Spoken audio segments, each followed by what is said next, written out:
amigo Jesus, mestre e companheiro de todas as horas, graça vos damos por mais esta oportunidade de estarmos em tua seara bendita. Agradecemos o concurso dos teus mensageiros benditos, que a tua misericórdia permite o nosso auxílio. E rogamos, divino amigo, nos ilumine, nos fortaleça, auxilia-nos no nosso entendimento, nos ensinos do teu Evangelho de amor. Possamos em nós buscar a boa vontade para trazer os teus ensinos para os nossos pensamentos, para as nossas palavras, principalmente para as nossas atitudes. Tenhamos a boa vontade de deixar para trás a roupa do homem velho e vestirmos a túnica dos servos, trabalhadores de tua seara bendita. E rogamos que possam as tuas bênçãos em amor, paz e luz se fazer sobre toda a humanidade, alcançando o coração de todos os homens, encarnados e desencarnados, auxiliando a humanidade a dar um passo avante na era da paz, na era da regeneração. E em teu nome bendito, damos início à nossa reunião desta noite. Que assim seja. Boa noite, meus irmãos. Nós vamos dar prosseguimento ao estudo do sermão profético, dessa vez com a parábola das 10 virgens. Parábola das 10 virgens, do Evangelho de Mateus, capítulo 25. Então, o reino dos céus será semelhante a 10 virgens que, tomando suas próprias lâmpadas, saíram ao encontro do noivo. 5 delas eram tolas e 5 prudentes. Pois as tolas, ao tomarem as suas lâmpadas, não levaram consigo azeite. As prudentes, porém, levaram azeite nas vasilhas, com suas próprias lâmpadas. E tardando o noivo, todas cochilaram e adormeceram. Mas, à meia-noite, houve um clamor: eis o noivo, saí ao seu encontro. Então, todas aquelas virgens se levantaram e prepararam suas próprias lâmpadas. As tolas disseram às prudentes: dai-nos do vosso azeite, porque as nossas lâmpadas se apagam. As prudentes responderam, dizendo: de modo nenhum. Talvez não seja suficiente para nós e para vós. Ide antes aos que vendem e comprai para vós mesmas. Ao saírem para comprar azeite, veio o noivo. As preparadas entraram com ele nas bodas, e a porta foi fechada. Posteriormente, vieram as virgens remanescentes, dizendo: Senhor, Senhor, abre-nos a porta. Em resposta, ele disse: em verdade vos digo que não vos conheço. Portanto, vigiai, porque não sabeis nem o dia, nem a hora. As palavras de Jesus, como já estudamos de outras vezes, são narrativas alegóricas de fundo moral. E elas têm que ter algo que nos dê uma sujigada. E elas dão essa sujigada. Porque há sempre algo na parábola que nos incomoda, que nos parece injusto, mas nós temos que pensar sempre, quando vamos estudar uma parábola, não com um raciocínio como é a cultura ocidental, que foi iluminada pelos gregos, fazendo sempre pensar, raciocinar, ao contrário de sentir. Então, as parábolas de Jesus têm que nos falar ao coração, ao sentimento. E é por isso que Jesus sempre utiliza situações corriqueiras daquele povo para deixar ensinamentos de vida eterna. Como fazemos nós, os que já são pais, quando nossos filhos pequeninos não são capazes de compreender ainda a complexidade da vida, conversamos com eles como estivéssemos conversando com um adulto, ou tentamos entrar no linguajar deles, no universo deles, para que eles possam compreender a nossa mensagem. Muitas vezes nos falamos, como até meio bobões, né? Usando palavras de criança, voz de criança. Para quê? Para nos fazermos entendidos. E é assim que Jesus nos ensinava. Mas quando você ensina um conceito, ele não se perde. O conceito vai sendo amplificado à medida que o entendimento vai sendo amplificado. Quando lemos, por exemplo, O Pequeno Príncipe, que parece uma história infantil, mas são ensinamentos muito profundos. E à medida que ampliamos o nosso entendimento, nós somos capazes de retirar dali todo o ensinamento denso. E é assim que Jesus nos ensina. Vamos tentar retroceder à Palestina de 2000 anos atrás, para buscarmos esse entendimento do sentimento. Ele começa: então o reino dos céus será semelhante a 10 virgens. Será é no futuro. É o verbo ser no futuro. Então era Jesus, há 2000 anos, profetizando algo que viria a acontecer no futuro. Quando?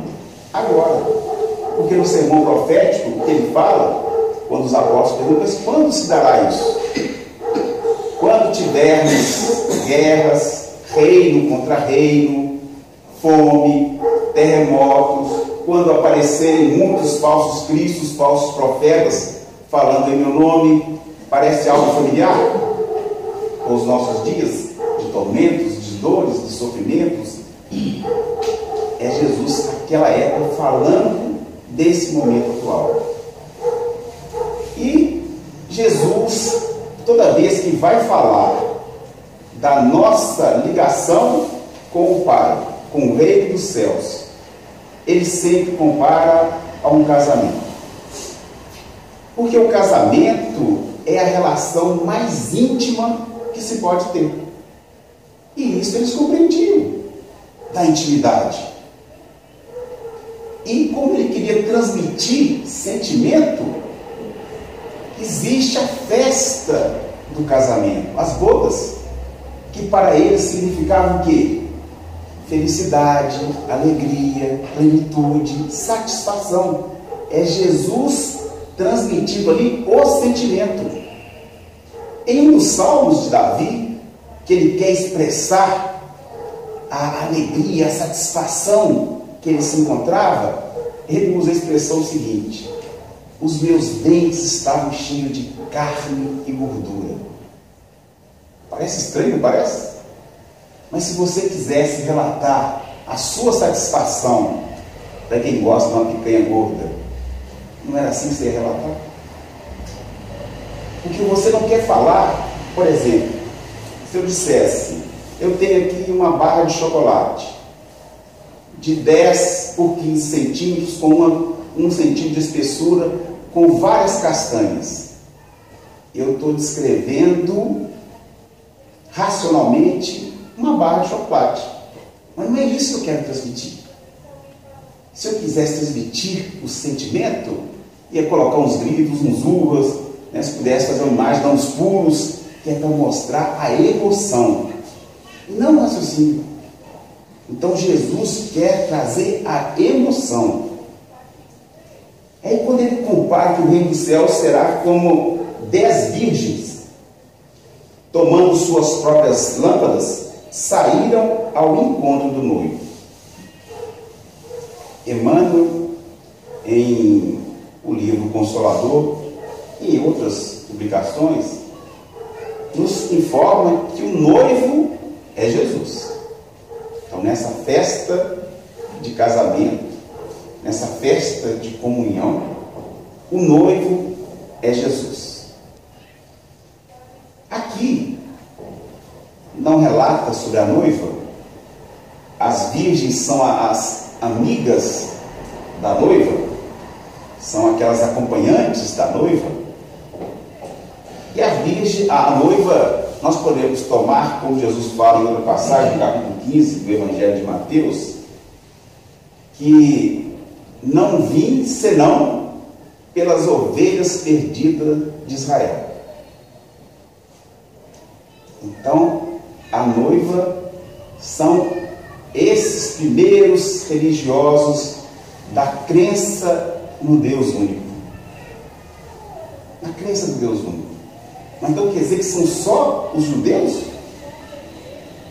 De novo, nós temos que tirar o espírito da letra. Não são os corpos dos judeus. Ele está falando dos espíritos que acreditam no Deus único. Não é de judeu, é dos que creem no Deus único. Então não são os que nasceram lá em Israel, são os que creem no Deus único. Dando prosseguimento, 5 delas eram tolas e 5 prudentes, pois as tolas, ao tomarem suas lâmpadas, não levaram consigo o azeite. O azeite é o combustível que vai fazer com que a lâmpada se acenda e ilumine. Qual é o combustível que aquece e ilumina o coração do cristão? Caridade e humildade. Então, se queremos fazer luzir e aquecer, precisamos do azeite, da humildade e da caridade. As prudentes, porém, levaram azeite nas vasilhas com as suas próprias lâmpadas. Por que levaram azeite nas suas próprias lâmpadas? Ninguém evolui por ninguém. Ninguém pode fazer o Evangelho, a mensagem do Cristo, brilhar no coração do outro. A nossa casa teve uma trabalhadora muito nobre, a nossa irmã Maria José, se não me engano, teve 10 filhos. Um deles com um transtorno psiquiátrico grave, fruto de obsessão dos débitos de vidas passadas. E durante o tempo que foi possível, ela o agasalhou em seus braços maternais, protegendo de todos os transtornos que fossem possíveis, porque ele não tinha consciência das coisas. E ela sempre punha nele uma camisa com nome, endereço, telefone, para que, se ele se perdesse, e algumas vezes isso aconteceu, ele sair e se perder, alguém que encontrasse pudesse comunicar para que eles pudessem buscar. Até que chega o momento da sua necessidade espiritual de fazer a travessia no deserto à noite, que todos nós teremos que fazer. Todos nós. E ele suja, molha a camisa, e ela tira a camisa dele, mas alguém chama o telefone, se não me engano, e nesse momento que ela tira a camisa, ele sai. Ele sai. E se perde e não se tem notícia. E aqui a casa ficou muito em oração, pedindo. Estava assistido pelos bons espíritos, mas era um caminho que ele teria que fazer. E quando soubemos da notícia, já foi pós a desencarnação dele. O que eu quero dizer com isso? Quando chega o momento de cada um de nós,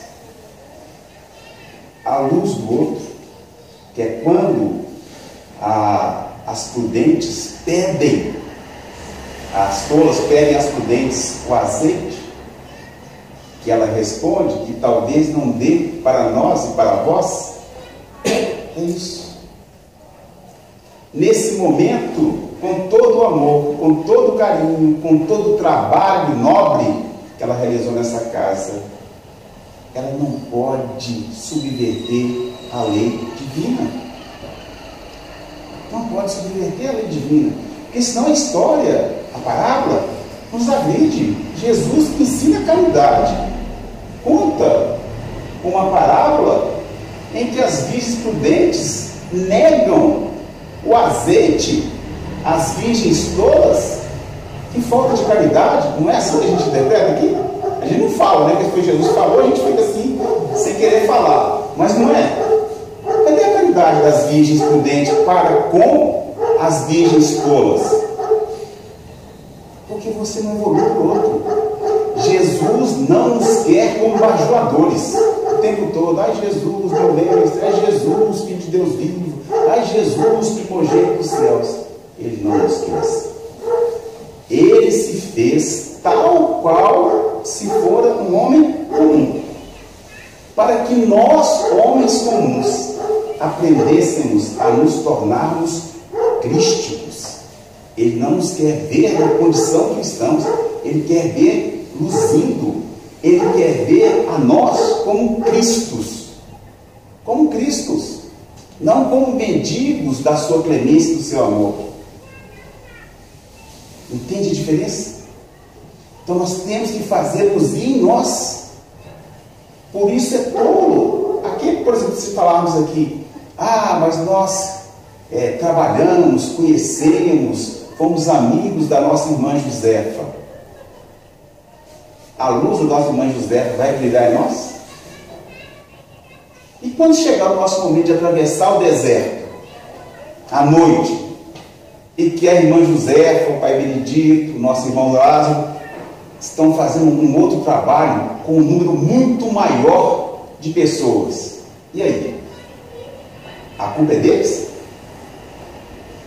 Faltou misericórdia no Cristo? Faltou amor no Cristo? Isso é que são as virgens tolas. Aquele que quer caminhar com a luz do outro é um tolo. Então, toda vez que tentamos caminhar com a luz dos espíritos de luz, nós não sabemos o que está à frente, quem vai passar. As virgens representam os religiosos, as tolas seremos nós se acreditarmos que ao estudarmos o Evangelho nos bastará não praticar o mal. Então, eu não estou matando, não estou roubando, não fico prestando falso testemunho, não fico querendo tomar as coisas dos outros. Então, estou pouco, por quê? Eu vejo muita gente que está matando, que está roubando, gente que está fazendo coisas escabrosas. Então, eu me comparo a eles e me acho bom. Estou bom. Seremos como as virgens todas. Para luzir, tem que ter humildade e caridade. Não é possível fazer a caridade pulsar sem auxiliar o semelhante.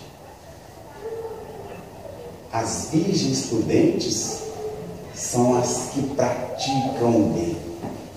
Não se limitam a não praticar o mal, mas acima de tudo, praticar o bem para com todos aqueles que cruzarem o seu caminho. Então, essas são as prudentes. A lição prossegue. E tardando o noivo, todas cochilaram e adormeceram. É comum entre nós, mesmo nós os confrades, quando é que vai ser a passagem? Quando será que vai vir esse mundo de regeneração? Nós sabemos com precisão? Não sabemos. Sabe por quê? Não é só do mundo material, é do mundo íntimo. Quando é que nós seremos chamados à conta? Alguém sabe aqui? Alguém sabe se já extrapolou todas as oportunidades dadas? Nós não sabemos. Por isso é que não podemos cochilar. E devemos ter em nós a mensagem do Evangelho, dos obreiros da última hora, porque nós somos os obreiros da última hora. Esta é a última oportunidade para cada um de nós. E a bênção maior que nós recebemos é que não é o número de horas trabalhadas, mas é o trabalho que eu executo naquela hora. Então, se fizermos com boa vontade, com afinco, o Senhor vai nos remunerar adequadamente, com mais do que estávamos esperando. Prosseguindo. Mas à meia-noite houve um clamor. Meia-noite é bastante escuro. Meia-noite, se for uma noite sem luar, sem estrelas, é bastante escuro. E se tivermos que atravessar o deserto à meia-noite, numa noite sem luar, sem a lâmpada que ilumina, é muito difícil. E aí, eis o noivo. É um clamor. Por que isso? Porque como que era o casamento dos hebreus naquela época? O noivo, o pretendente, procurava o pai da noiva para combinar o noivado. Ele combinava com o pai, com a família. E, para isso, ele tinha que dar um dote. E o dote deveria ser o valor que ele dava de importância à pretendida. Então, o dote era sempre o maior valor possível que o pretendente dava ao pai pela pretendida.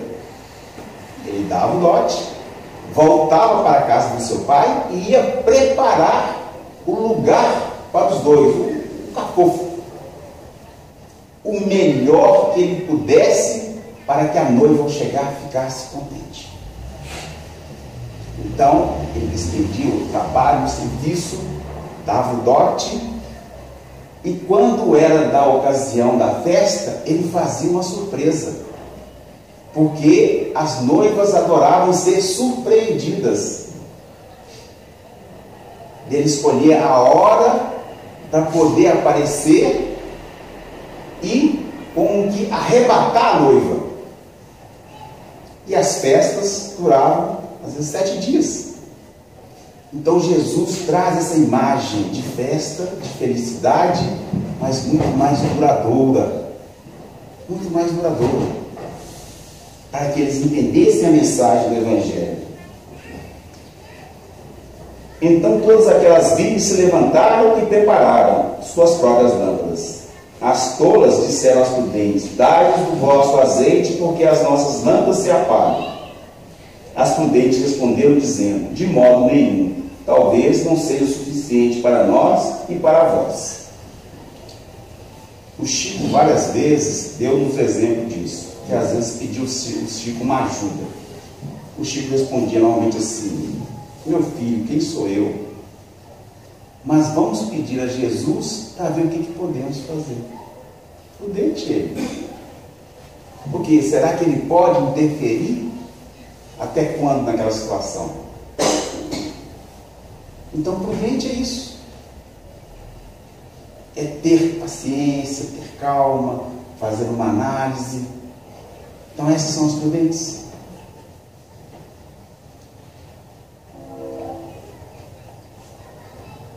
E diante aos que vendem e comprai para vós mesmas. Quem é que vende humildade e caridade? Parece meio esquisito isso. Quem é que nos dá a oportunidade de adquirir caridade e humildade? Reencarnação. Reencarnação é que nos vende oportunidade. A reencarnação. Então, vá pedir uma nova oportunidade. Vai reencarnar de novo. Para ver se agora pratica.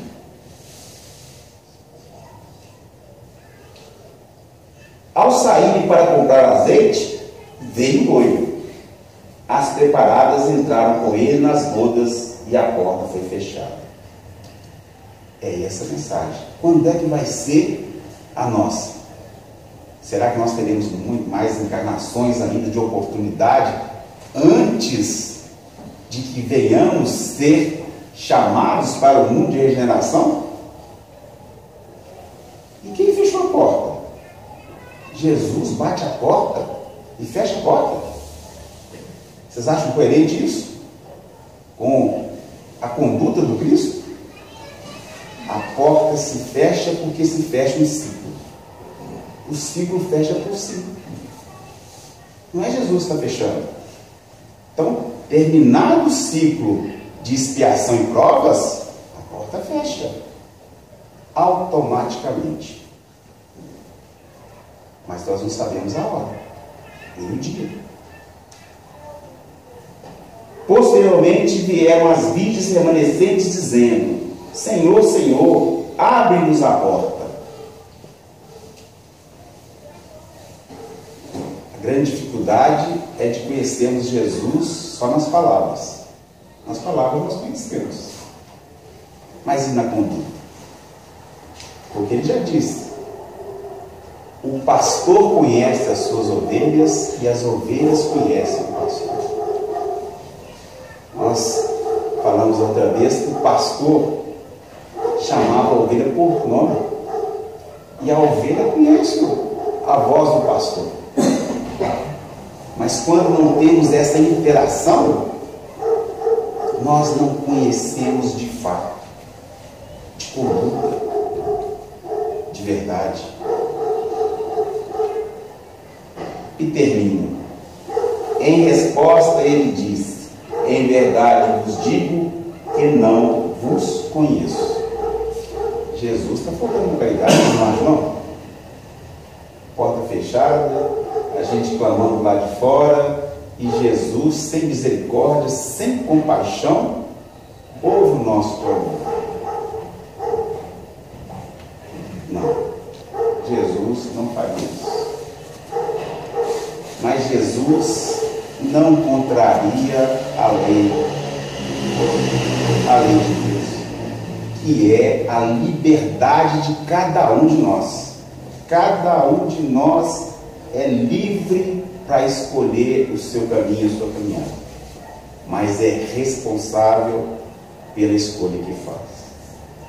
Se não pensemos, eu vou alongar só um pouquinho, pode? Pode, só um pouquinho, pedindo permissão. Se Deus sabe de tudo que acontece, então eu quero castigar o Paulão, que é mais forte que eu, mas eu peguei ele pelas costas, né? Para poder bater no Paulão, até tirar a vida do Paulão. E Deus sabe disso. E Deus deixa. Deus deixa. Vou lá tirar a vida do Paulão e Deus deixa. Vocês já viram algum espírito que foi destruído por um outro? Um só. Eu vou matar aquele espírito, eu mato aquele espírito. Um só. Vocês conhecem? Um só. Foi destruído, morto, aniquilado, eliminado? Não existe. Os filhos de Deus são imortais. Por isso é que Deus permite que cada um faça segundo a sua escolha, mas arque com a escolha feita. Porque se aqueles, eu vou lá tirar a vida do Paulão, o Paulão me perdoa e faz igual Estevão, foi trabalhar com Paulo. Paulo tira a vida de Estevão, Estevão passa para o lado espiritual, para ser o guia de Paulo. Dá para entender um negócio desse? Como é que a gente vai entender um negócio desse? Paulo tira a vida de Estevão, Estevão desencarnado, em vez de tentar acabar com a vida do Paulo, vai guiar o Paulo. É Jesus. No reino dele não tem vencidos, derrotados, são todos vencedores, porque o amor não deixa vencidos nem derrotados. Somos parceiros, amigos, companheiros. Essa é a lei de amor. Não há inimigos. A inimizade só existe dentro de cada um de nós. E termina Portanto, vigiai, porque não sabeis o dia nem a hora. Então, que o Senhor nos abençoe, nos ilumine, nos dê força para vencer as nossas imperfeições e mazelas.